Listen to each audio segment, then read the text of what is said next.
Olá pessoal, sejam todos muito bem-vindos, muito bem-vindas.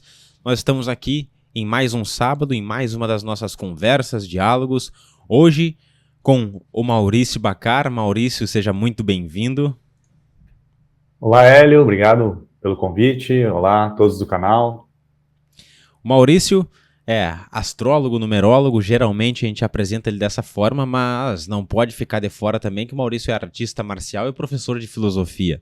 Inclusive, um dos meus professores ao qual tenho muito agradecimento. E é também sobre todos esses temas que nós vamos tratar hoje aqui. E, sem mais delongas, eu já começo colocando ele contra aquela parede de trás lá que ele tá. Ó. Porque, Maurício, para mim, e não só para mim, claro, mas eu também tenho essa percepção de que a astrologia e a numerologia, que são temas que tu aborda de forma muito bela, são ciências profundamente auxiliares no nosso processo de autoconhecimento. Eu começo colocando e perguntando na tua perspectiva, por quais razões, eu tenho certeza que tu concorda também que são boas ferramentas de autoconhecimento, mas por quais razões tu acredita que é importante, né, nós estudarmos e conhecer mais sobre esses temas? Em primeiro lugar, em relação tanto ao mapa astral vinculado com a astrologia, quanto o próprio nome e o mapa numerológico, né, relacionado com a numerologia. Como o Hélio falou, né, são ciências auxiliares, são ciências que ajudam nesse processo de a gente se aproximar um pouquinho mais da verdade. E o que eu percebo é o seguinte: em primeiro lugar, uma coisa que a gente tem que sempre inverter, né, que é o seguinte: o nosso nome completo e o momento que a gente nasce, representado pelo mapa astrológico, isso são consequências. Então, o nome, ele está ali representando aquela bagagem kármica que nós trazemos de outras experiências, e também o dia que a gente nasce, o horário, a cidade, que configura ali o desenho do mapa astrológico. Aquilo ali é um desenho da consequência também, dessa bagagem kármica positiva e negativa que a gente traz. Desenho Então, da isso é o... consequência, desenho da consequência que os nossos pais fizeram, né, Maurício? Também. Também tem isso. Então, essa visão, ela muda bastante as coisas, porque a gente muitas vezes fala, bom, eu tenho Mercúrio retrógrado, logo sou assim. Ah, eu sou do signo X, por isso eu sou assim. Não. Você já traz a bagagem, por isso que você teve que nascer com Mercúrio retrógrado. Você traz a bagagem, por isso que você teve que nascer com o Sol, por exemplo, em Escorpião, em Áries, em Gêmeos. Então, tudo Isso é importante, porque senão a gente fica muito apegado, né, aos aspectos numerológicos e astrológicos, e o pior, né, a gente fica se justificando e justificando os erros em cima do nome, em cima do mapa astral. Porém, ao contrário, a gente traz já essas bagagens positivas e negativas e que são ali expressadas por essas duas análises. É aquela questão, né? Se a culpa é minha, eu ponho em quem eu quiser e posso colocar, inclusive, na representação dos meus astros ou do meu mapa numerológico. É isso aí, a culpa pode ser do diabo, dos pais, do governo, da numerologia, da astrologia, a gente pode colocar em quem a gente quiser. E eu comentei no início que ia ter que colocar contra aquela parede ali, né? Essa primeira questão não foi, mas tem uma questão que a gente vê circulando muito, porque tem pessoas chatas, tem pessoas que criticam tudo, né? E em relação aos temas da espiritualidade não é diferente, e também em relação à astrologia e também à numerologia, a gente encontra aquelas afirmações, pessoas que vêm dizendo, falando, nossa, isso aí não é ciência nada, isso é pseudociência. De que forma tu entende isso? Por que elas enxergam dessa forma e por que, na tua perspectiva, também é de fato uma ciência? Isso é importante considerar do seguinte ponto de vista. Quando a gente fala em ciência hoje, a gente tem que entender que ciência, para as antigas tradições, ela era entendida como a busca da verdade através de 7 chaves, através da chave física, energética, emocional, mental, e aquelas 3 espirituais que várias tradições, né, têm essa visão trina do aspecto espiritual. E essa é a visão da ciência tradicional, a ciência esotérica, a ciência de civilizações que estavam muito mais conectadas com todos os planos da natureza. Agora, quando a gente pega hoje a ciência atual, a abordagem da ciência atual, ou a ciência moderna, ela está muito presa a uma chave apenas, que é a chave física. Então, se a pessoa ela vai querer olhar para a natureza através de uma chave, ela está, né, sendo bem franco aqui, ela está muito limitada. Então, uma visão é a ciência tradicional, a ciência esotérica, as ciências ocultas, que buscavam justamente essas raízes invisíveis da matéria física. Agora, se a gente fica só preso, né, a questões puramente físicas, materiais, sem considerar elementos mais sutis, bom, aí podemos nos considerar literalmente materialistas. Ou seja, estamos presos à matéria, estamos presos a uma chave. Então, nós temos que considerar essas 6 chaves superiores para poder entender, de fato, o que é a ciência astrológica e o que é a ciência numerológica também. São ciências e chaves de compreensão, principalmente de como funciona toda essa nossa constituição, né? Se a gente fica preso à limitação da matéria, bom, algumas tradições vão colocar que isto é samsara. A gente se impor essas limitações e não expandir, não ir além de tudo. Esse tema também, né, da astrologia, da numerologia, para mim, se conecta muito à espiritualidade, que é um dos assuntos centrais que a gente traz aqui do canal, também ao autoconhecimento, são chaves de autoconhecimento, e também a própria filosofia, que eu citei no início, né, que o Maurício é professor de filosofia. E se você está aqui e permanece até agora, agora que a gente entra cheguei até a coçar a cabeça aqui. Agora a gente entra numa questão um pouco mais profunda, que é também alguns elementos que eu trago em minhas reflexões internas, e eu gosto de conversar com todos vocês, mas também com o Maurício aqui para perceber a visão de outras pessoas. Acho que quando a gente vai juntando novas perspectivas, nossas visões, a gente vai somando e tende a crescer, né? A filosofia... Bom, tem que pensar bem nas palavras, que Deus me ajude agora. A filosofia e a espiritualidade, para mim, elas estão intimamente conectadas.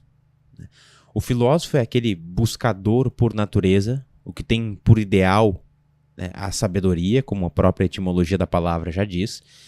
E, em paralelo a isso, a espiritualidade, ao meu ver também, é nós passarmos a verdadeira espiritualidade. É nós enxergarmos as coisas, é nós vermos as coisas tal como elas são. Livre de impregnações do nosso ego, livre de condicionamentos.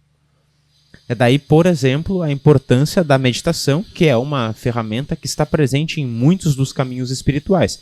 Porque a partir das práticas meditativas, nós vamos olhar para nós mesmos, perceber quais são os nossos condicionamentos, entendê-los mais profundamente, por que nós temos esses condicionamentos, por que nós temos as motivações que temos, e daí nos desidentificar com isso.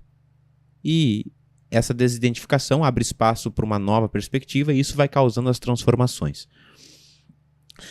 E quanto mais sabedoria nós temos, mais também nós possuímos a capacidade de enxergar as coisas com clareza. Menos condicionados nós somos. Pelo menos é dessa forma que eu vejo. Daqui a pouco tu complementa ou me refuta aí, Maurício. Mas essa compreensão, para mim, me parece ser uma premissa da filosofia e da espiritualidade, que é um autoconhecimento. Aqui que eu trago uma questão agora para ver a tua visão, Maurício. Por que na tua visão, porque eu enxergo muito isso, existe tanta fuga hoje em dia, mesmo no meio da espiritualidade e da filosofia, como se as pessoas utilizassem desses caminhos, que são caminhos para nos auxiliar a enxergar as coisas como elas realmente são, mas as pessoas parecem que usam esse caminho como uma forma de condicionar-se a pôr um outro filtro, botar um filtro colorido, né, e passam a enxergar a vida como se tudo fosse, aqui ó, cor de rosa, né, igual... Eu tenho algumas perspectivas e possíveis respostas e colocações em relação a isso, mas eu gostaria de te ouvir primeiro. Entendi a tua pergunta em relação a qualquer busca, né, que a gente possa utilizar, religiosa, filosófica, espiritualista, acadêmica, científica, né? É um caminho. E justamente a gente tem que entender que esse caminho, né, tem uma meta, e que a meta, como a gente sabe, é essa percepção espiritual da vida, que, por exemplo, na Índia, a gente vai ter lá a Atma, Buddhi e Manas, né, que é essa expressão trina espiritual que é canalizada pelo sol e que a gente também, como ser humano, precisa perceber que isso está se expressando através de nós. O Egito vai chamar de outras formas, mas é a mesma realidade, né? A mesma realidade trina. A Cabala também vai se referir a 7 planos e os 3 planos superiores, esses planos espirituais. No fundo, a gente sabe que, como diz Jesus, né, o reino dos céus está dentro de nós. Essa força trina, como eu sempre brinco, né? Por que os mestres não nos apresentam a expressão espiritual de forma unitária? Porque a gente é tão boca aberta que a gente precisa ver de 3 formas diferentes. Então, como a gente é meio boca aberta, eles apresentam, não, são 3. Né? Por isso que tem lá pai, mãe e filho, né? Em todas as tradições, em todas as religiões, tem Atma, Buddha e Manas. Então, como a gente ainda é meio boca aberta, a gente tem que entender a expressão espiritual através de uma forma trina. Só que a gente esquece, então, que essa expressão, ela se manifesta através da nossa personalidade, e ela vem de dentro para fora, como se fosse uma flor que tem que desabrochar. Então, vamos dizer assim, essa explosão de energia, de luz, ela tem que vir de dentro para fora. O problema é quando a gente pega e usa as coisas que estão fora de nós como uma bengala. E depende demais dessas coisas. Pode ser uma pessoa, pode ser um livro, pode ser qualquer coisa, não importa. Pode ser um incenso, pode ser qualquer coisa. A gente usa aquela bengala e aquilo ali digamos, é o caminho. Só que a gente esquece que, de fato, né, como os mestres têm nos ensinado, né, o caminho é interno, o caminho é de cada vez mais introspecção, de cada vez mais profundidade, de vida interior, de raízes. É claro que fora de nós, tudo que seja, né, uma palestra, uma aula, uma leitura, uma celebração, uma cerimônia, tudo isso contribui com o processo. Mas é tudo alimentando esse processo interno. Então a minha visão é essa, né, de que realmente a gente pode às vezes fugir, né, de algumas áreas da vida também que nós vamos ter que lidar, sendo um pouco mais práticos aqui agora, né, nós temos que lidar com questões afetivas, familiares, financeiras, profissionais, e claro, temos que também lidar com várias áreas de dentro da nossa personalidade. Então muitas vezes a gente pode buscar algo fora de nós como uma espécie de uma fuga. E aí a gente acaba não integrando elementos dentro de nós que precisam ser integrados numa unidade, e muitas vezes a gente acaba fugindo das áreas da vida externas a nós que também nós precisamos integrar de forma muito coesa. Então essa é uma primeira resposta aqui, digamos, uma primeira visão, né, de minha parte em relação a isso que o Hélio traz. E sem ter a intenção, nós nos acabamos trazendo aqui, pela tua fala primeira anterior, né, em relação até o aspecto da astrologia que nós estávamos comentando, citou o materialismo, né? E esta visão materialista a gente internaliza, se identifica com ela e projeta também para outras áreas, como por exemplo a própria espiritualidade.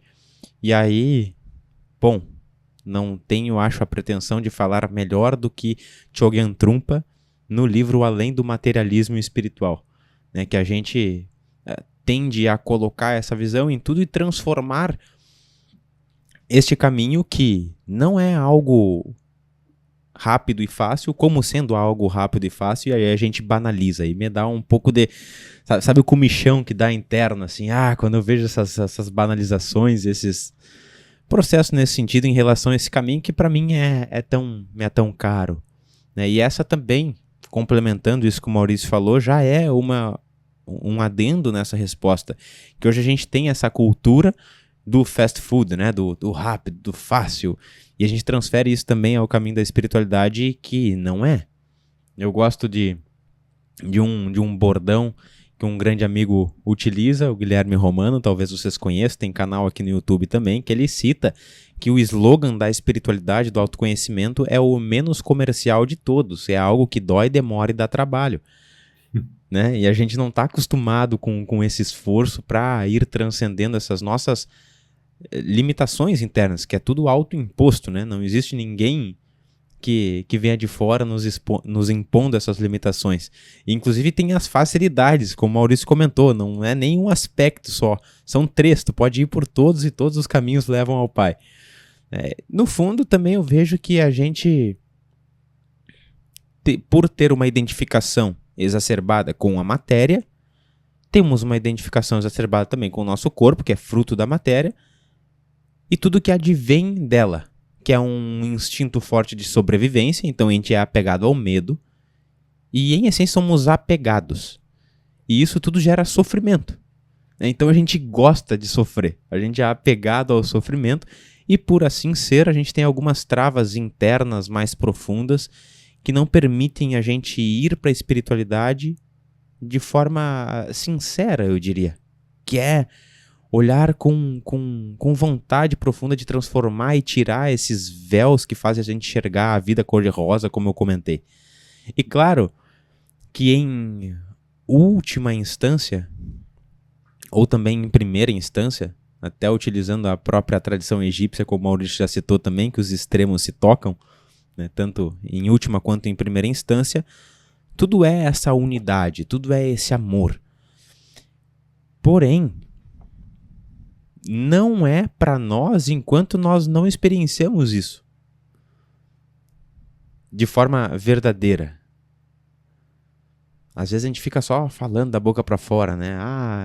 Compra esses discursos condicionados, de paz, de amor, de gratidão, de luz, de sei lá o quê.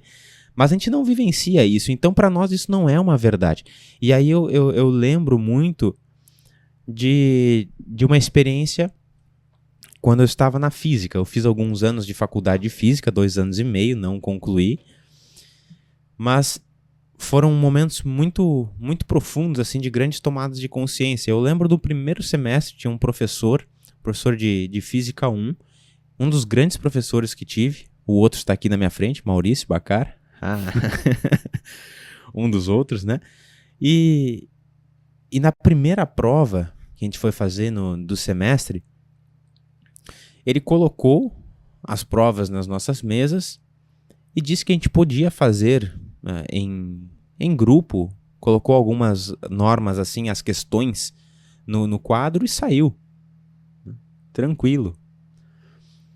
Todo mundo fez a prova, nós tecnicamente acertamos, né? Só que não tiramos boa nota na prova. Mas os mestres têm essa tradição, né, Maurício, de pegar as situações para pôr os alunos em prova, os discípulos em prova e dar lições e ensinamentos. E a questão que ele estava querendo nos trazer e nos mostrar ali é que nós conhecer tecnicamente não significa que a gente saiba de fato. Não significa que nós realmente sabemos o que nós estamos fazendo. Acertar e falar não é o mesmo que saber, né? A gente pergunta às vezes para uma criança quanto que é 2 mais 2. Ela pode estar condicionada a responder que 2 mais 2 é 4 e tecnicamente não está equivocado. Mas compreender mais profundamente as nuances, as minúcias do porquê que isso é assim, é o que de fato transforma ela internamente.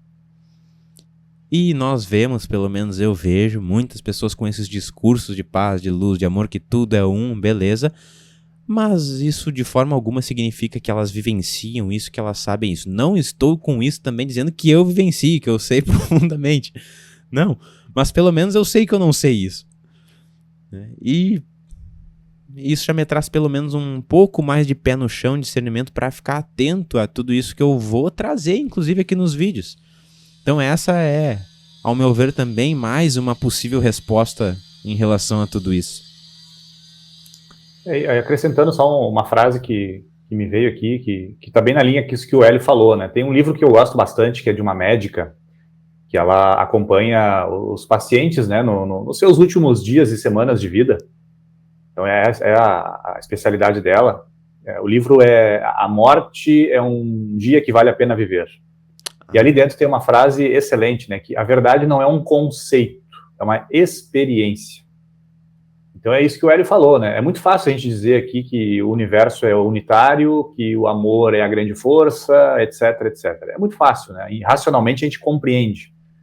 Mas na prática, né? Até que ponto, quando, por exemplo, a gente vê uma notícia ou vê algo em relação a um grupo ou pessoa que a gente não concorda, até que ponto a gente consegue emanar bons pensamentos, bons sentimentos em relação àquilo, ou em relação àquele grupo, ou em relação àquela pessoa. Então é muito fácil, né, a gente realmente definir e conceituar as coisas, mas viver de fato, né, experienciar de fato essas grandes verdades, como o amor, a beleza, a justiça, a verdade, etc., aí, meu amigo, é outro papo. O buraco é um pouquinho mais embaixo, né? Mas quando a gente consegue vivenciar algumas dessas verdades, aí nós, de fato, temos uma autoridade, né? Que é a autoridade moral, a autoridade de experienciar, de ser, de viver aquilo. E quando a gente observa todos os grandes líderes, que os mestres, todos espirituais, são de fato líderes, né? Porque mostram o caminho e são o caminho. Todos são autoridades naquilo por uma experiência moral, por vivenciar tudo isso. Esse livro é realmente muito bom, Maurício. Até posso deixar aqui na descrição a recomendação dele para quem desejar ter essa leitura também. E tu trouxe uma frase, e isso me dá gancho para outra questão, porque a tradição das frases me foi trazida muito pelo Maurício. Ele tem o costume de oferecer para os alunos diariamente frases, né, de incitando essas reflexões. Para quem acompanha ele nas redes sociais, o Maurício sabe disso. E aí é uma curiosidade, porque eu tenho uma que... Sempre tem uma que está nos acompanhando, né, no momento. Ou tem uma que nos acompanha por grandes ciclos. Qual é a tua frase do momento, Maurício? Tem alguma? Olha...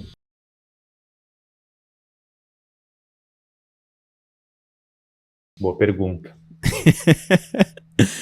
É que são tantas, né? Nas aulas, é no Whats, enfim, acaba... mas acho que a principal, no momento, acho que é a liberdade do desejo é o segredo da felicidade, que é de Sirihan. Perfeito. Entra temas bastante profundos, né? Dá pra fazer um vídeo em cima desta frase apenas, né? Conceituando a liberdade, a própria identificação com tudo que a gente já comentou, que gera os desejos e nós somos escravos disso, não temos o domínio da nossa mente, como tu já trouxe. Não trouxe no outro vídeo que a gente gravou. Sim. Mas tem uma que palpita bastante nesse atual momento para mim, que é dentro das práticas meditativas, que é uma frase de um monge budista, um monge francês, bastante conhecido, Mathieu Ricard, que ele diz que meditar é nós cultivarmos um estado mental e é um treino. Porque ninguém espera tocar piano ou um instrumento sem treino. Por que nós vamos esperar que a compaixão, que o altruísmo, que a felicidade, que a liberdade interior, que a concentração ocorram magicamente? Essa é uma outra frase que me acompanha muito, porque é isso, tudo é um treino.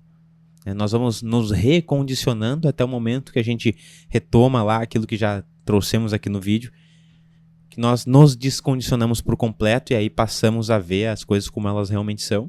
E aí, ao meu ver, a gente passa a vivenciar a verdadeira espiritualidade.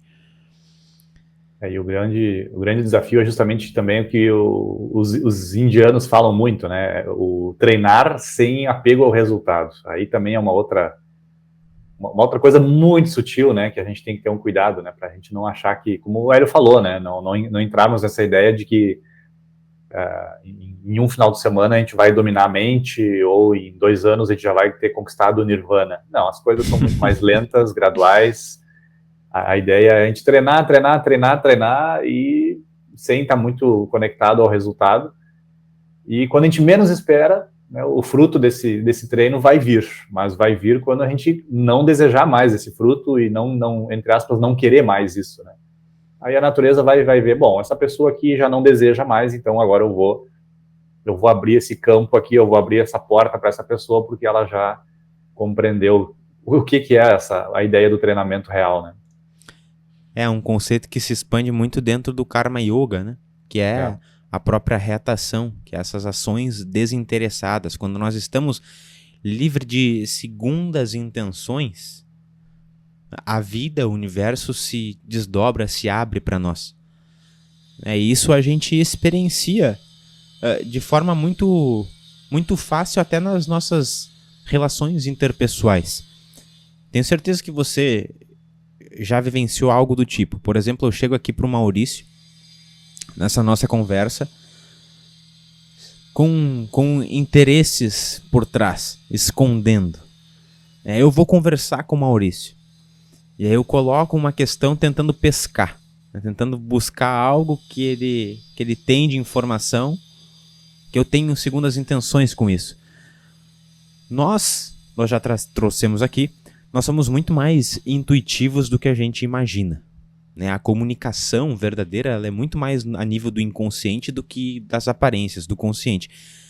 Provavelmente, esse nível mais sutil, mais interno, o lado inconsciente, e para alguns se torna até consciente, do Maurício, vai esconder essa informação. Ele não vai me trazer, não vai se abrir, não vai abrir o coração para mim.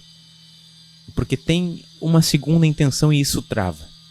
Agora, quando a gente chega de modo desinteressado, né, para conversar com alguém, é muito mais fácil e muito provável que essa pessoa se sinta bem, sinta à vontade e nos traga as informações, nos traga aquilo que a gente realmente precisa para o nosso crescimento. E isso acontece nesse nível e também se a gente observar a própria natureza. Né? Não tem essa pressa, como o Maurício comentou, e essa segunda intenção por trás. Olha quanto tempo levou para a vida chegar ao aperfeiçoamento que é hoje, por exemplo, de uma semente, de uma árvore, de um animal, da própria constituição humana. Não tem um interesse egóico por trás ali, né? As coisas vão acontecendo, vão se desdobrando, e essa é a pedagogia universal aí. A gente pode absorver muito com ela se tivermos olhos para ver. Concordo plenamente. Nada a declarar. É isso aí mesmo. Isso aí mesmo. É aquele li e aceito os termos, né? A nossa ideia aqui aos sábados é trazer várias pessoas, como vocês já estão acompanhando, para que a gente vá acrescentando. Porque eu confio muito de que o diálogo, de fato, traz muito crescimento. Todas essas tradições que buscaram, sinceramente, a verdade, como o Maurício já trouxe algumas delas aqui, citamos agora há pouco o conhecimento da Índia, da reatação, do Karma Yoga. Por exemplo, todo o Yoga Sutras, todo o 4º livro do Yoga Sutras foi compilado pelos yogis só para dialogar com os budistas. E nesse diálogo, nesse debate, tem muito crescimento filosófico de grandes compreensões espirituais. A Índia ela é caracterizada por essa abertura no diálogo filosófico. É mais travadas em algumas outras questões sociais, por exemplo, que talvez o Ocidente é mais aberto, mas nesse quesito de compreensão filosófica é só por causa do diálogo que teve a grande expansão que teve. Essa é a nossa razão e intenção também de trazermos outras pessoas para conversarmos juntos aqui aos sábados. E para que a gente vá finalizando, então, eu agradeço muito a companhia de todos vocês. Se vocês não forem inscritos ainda no canal, fica essa sugestão que se inscrevam. Nós temos vídeos, Maurício, agora todos os dias, aqui de segunda a segunda no canal. Isso Parabéns. Dá um trabalho. Parabéns. Mas, né, é algo que nos motiva, então a gente está aqui trazendo. Eu gosto muito dessa troca com todos vocês pelos comentários também. Deixem aqui as suas reflexões, suas colocações, fruto de tudo isso que a gente trouxe nessa conversa de hoje. E já que a gente estava nos apontamentos de frases e reflexões, deixo aberto, Maurício, caso tu queira trazer alguma frase final, alguma reflexão final, algum convite também, fique à vontade. Eu acho que, como a gente está aqui agora se aproximando, né, do início do ano de Mercúrio, né, nesse caso aqui, esse vídeo, então, sábado, amanhã, né, dia 20, eu acho que é um momento da gente também perceber que a natureza tem seus ciclos e como a natureza e principalmente a Mãe Terra participando, né, desses movimentos aí dentro desse oceano cósmico, acho que é um momento também da gente parar um pouquinho, refletir um pouco, ver para onde que a gente vai apontar essa nossa flecha, né, essas nossas metas, e não me refiro só a metas profissionais, questões concretas, não, me refiro também a metas Do um pouco mais Sagitário. elevadas. Oi? Do Sagitário, né? Isso. Metas um pouco mais superiores, mais elevadas. Então aí vamos desejar aí mais uma vez, né, um excelente ano novo astrológico para todo mundo. E acho que a gente possa de fato aí apontar um pouco mais para cima, mas que no fundo a gente sabe que não é só para cima, né? Mas também é para dentro e ao mesmo tempo em direcionamento, né? Também para todos os lugares ao nosso redor. Então que a gente possa chegar nessa sensação de unicidade com tudo. Tem uma outra frase que expressa bem isso que você comentou, que é: quanto mais dentro, mais fora. Quanto mais a gente expande essa flecha, que nem estamos para dentro, mais isso se reflete também no externo. É um momento de início de equinócio. Equinócio é, dentro da natureza, o soltar as folhas, né? Importante a gente fazer essas reflexões também do que é que estamos apegados de forma excessiva, o que é importante soltar, para que também venham novas experiências, novos amadurecimentos e tomadas de consciência. Então, mais uma vez, muito obrigado pela sua presença. Nós nos vemos nos próximos. Muito obrigado, Maurício. Eu que agradeço mais uma vez. Um big beijo, fiquem na paz e até mais.